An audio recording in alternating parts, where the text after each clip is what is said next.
All right, guys, and hey, welcome back to Legacy Matters. I'm Jason Lee. I'm joined by Ben Westcott. Ben is a partner with Andrews Myers Law Firm here in Houston, Texas, but you guys are really throughout Texas and in multiple Yes, states, sir. correct? Yeah. So I asked Ben to be a part of the show because he's one of the best litigation lawyers in the state, if not the country, especially when it comes to construction law. But one of the things that I found most appealing and probably most interesting about Ben is when he's not in the courtroom, basically your job is to win, right? That's So right. we're talking about a competitive guy who does things to the full without missing a beat, and that's what got you here. But he's also one of the more humble and really non-self-centered individuals I've ever met. And I find that to be alluring when it comes to your leadership, and it's obviously been something that other people have even said. Your clients, I've got the pleasure of sharing some clients with you, and they always rave about your ability to do great work. But then also your ability to remain humble. And so the first part what I want to talk to you about in this series of our interviews together is really around humility, right? So how does a guy, right, who's probably, I think I've seen you golf, you're a good golfer. Yeah, I know you were great in sports, got a pretty good IQ, right? You went to Rice, graduates with a law degree, and then rocket launches his career up into where now you're 15th floor, beautiful building, partner in a major construction law firm. Just doing it all right. Yet at the same time, I had the experience of spending some time with you outside of this environment, and you invited some friends down to your beach house. And what I stepped back and witnessed was a guy who was there to serve everybody that weekend. Like it's like your number one mission was let me make sure these guys are having a great time.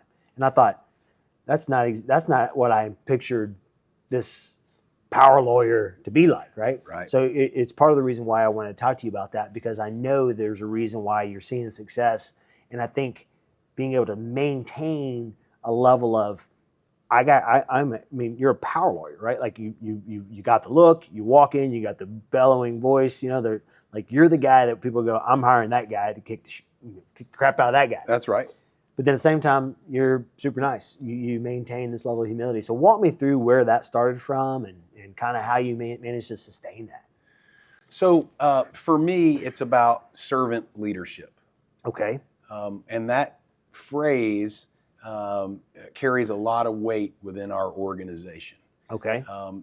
It's the commitment to not ask someone to do something that you wouldn't be willing to do yourself, as an example. Okay. So you lead by example, and you're never higher than any task that is required. You're willing to do it all for the customer, for the client, for your partner, for your coworker, for your team member.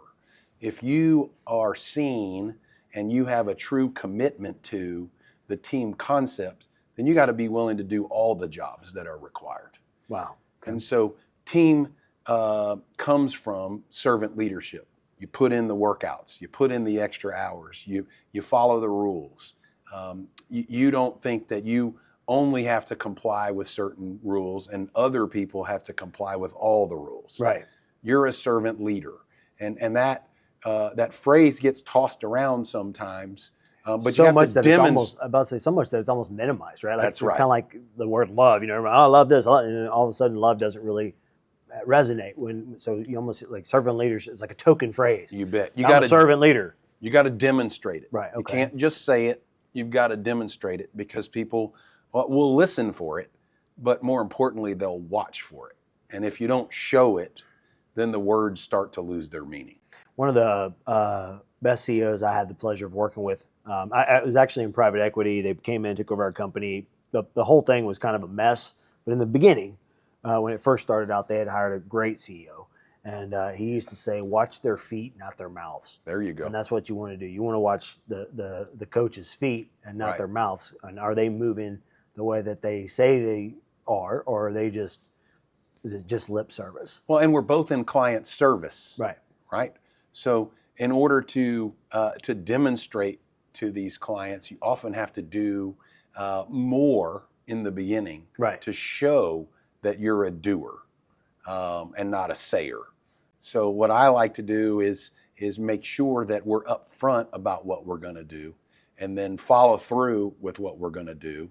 and then do a recap to show that we said this is what we were going to do, this is what we did, and now at the end, maybe we can tweak and do something better. There you So go. that's where the humility comes in. Even when you have a really good result, you can always learn how to do it better the next time, especially when you're in the service business, because even a win isn't always achieved in the manner that best suits the client. Okay, well, that's great to consider. So you can even get a win on your scoreboard, but if it wasn't the best win possible on theirs, you're looking for ways to improve. That's right. And by having that active communication with your customer, you get so much valuable information. Obviously, clients are willing to share that feedback when they lose because they don't like losing. Right. But being willing to come back even in a win and really coach on, hey, next time we can do this better, or next time we can do that better. And hey, we got lucky on this piece here, and we really ought to fortify that next time. It shows that you're really diving into your customer's business to figure out how to make them as successful as possible. Now, I know that part of being a lawyer is, I guess, doing your time, right? You have to work your way up, and that means you probably start out working on research or other things while the trial lawyer is preparing. That's just kind of part of the due diligence. I'm sure you have lawyers who are coming up in your firm who are assisting you. How do you continue to show and illustrate them that you're humble and a servant leader when really their job is to assist you? So how do you make sure you step back and say, let me illustrate for you what this is going to look like when you do get into this chair from a servant perspective?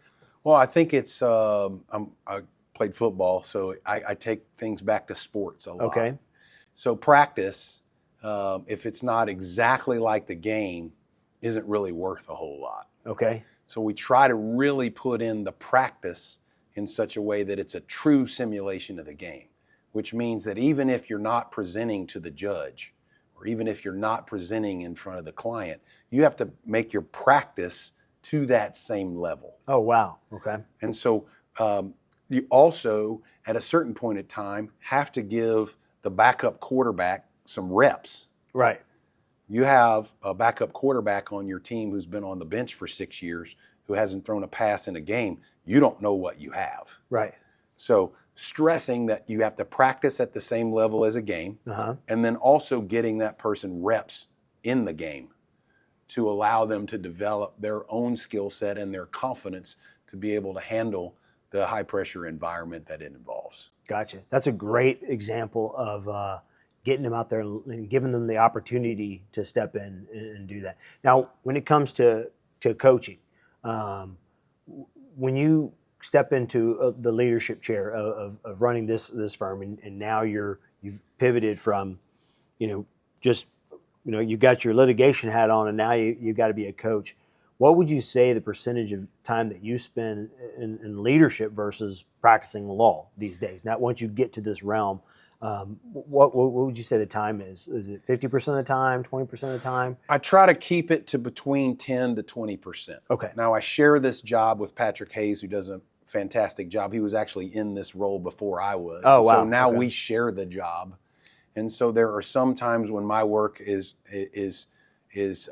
taking me away from the management, and he pitches in and helps me, and then vice versa. So we try to share the job. That allows us to bring the time commitment down a little bit. Gotcha. And we also have a COO and a human resources director, and we sort of try to divide and assign that work so that we can practice law as much as possible. Right, which is your main thing, right? Got to keep the main thing.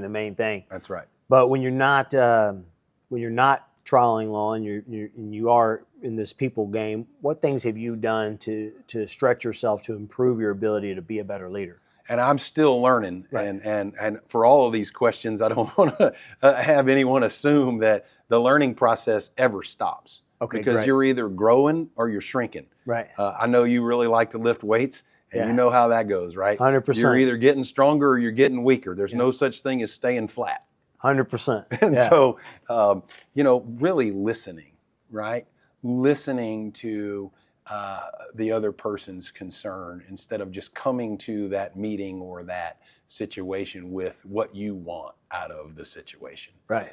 As I get more experienced and I start to be a little more comfortable within myself, I'm becoming a better listener. I'm not a great listener, but I'm becoming a better listener. Well, I mean, that's a humble approach, right? To understand and realize, I mean, you, for lack of a better term, you are in the business of winning. That's right. And getting what you want, That's whether right. it's for you or your clients. That's And right. you're almost wired Right. intrinsically to say, today I got to go win. That's right. Right. And so to step into a leadership role and say, I don't really need to win this with this young lawyer. I need to try to understand them and then get their buy-in.